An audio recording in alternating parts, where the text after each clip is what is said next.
பொள்ளாச்சியில அங்க பல பெண்களுக்கு எதிராக நடந்த அந்த பாலியல் வன்முறையில அந்த வழக்கை எவ்வளவு இழுத்தடிக்க முடியுமோ இழுத்தடிச்சு 5 மாசத்துல குற்றவாளிகளுக்கு தண்டனை வாங்கி கொடுத்திருக்கிறார் நம்மளுடைய தலைவர்.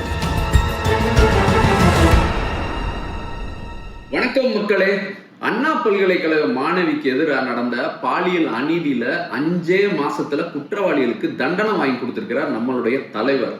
அதாவது தலைவர் தமிழ்நாடு காவல்துறைக்கு என்ன உத்தரவிட்டு இருக்கிறாருன்னா, தமிழ்நாட்டில் குற்றங்களே நடக்கக்கூடாது. ஃபர்ஸ்ட் அப்படி நடந்துச்சுன்னு சொன்னா அந்த குற்றவாளிகளுக்கு விரைந்து நடவடிக்கை எடுத்து அவனுக்கு தண்டனை வாங்கி கொடுத்துடணும்.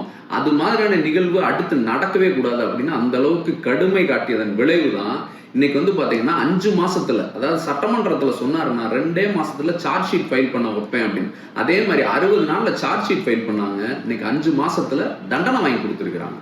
ஆனா 2019 எடப்பாடி பழனிசாமி தமிழ்நாட்டோட முதலமைச்சராக இருக்கும்போது பொள்ளாச்சியில அங்க பல பெண்களுக்கு எதிராக நடந்த அந்த பாலியல் வன்முறையில அதிமுக சம்பந்தப்பட்ட மாணவரணியை சேர்ந்த ஒருத்தன் அதுல குற்றவாளி, எஸ்பி வேலுமணிக்கு சம்பந்தப்பட்ட ஒருத்தன் குற்றவாளி, பொள்ளாச்சி ஜெயராமனுக்கு வேண்டப்பட்ட ஒரு குற்றவாளிங்கிறதுனால அந்த வழக்கை எவ்வளவு இழுத்தடிக்க முடியுமோ இழுத்தடிச்சு அதுவும் அந்த பொண்ணோடைய அடையாளங்களை வெளியிட்டு இப்படி எடப்பாடி பழனிசாமி ஒரு மோசமான நடவடிக்கையில் அந்த அரசு ஈடுபட்டதன் விளைவாதான் அந்த வழக்கு சிபிஐக்கு மாற்றி அதற்கு அப்புறம் விசாரணை நடத்தி இன்னைக்கு நம்ம ஆட்சியில தான் அந்த பெண்களுக்கு நியாயம் கிடைக்கிறதுக்கு நம்ம தலைவர் காரணமா இருந்திருக்காங்க.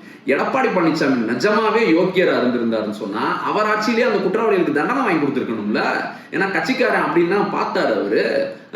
அதே மாதிரி நம்மள விரல் நீட்டி பேசுற இந்த பாஜக நயினார் நாகேந்திரன் இருக்காரு, அவர் என்னமோ இன்னைக்கு கருத்து சொல்றாரு.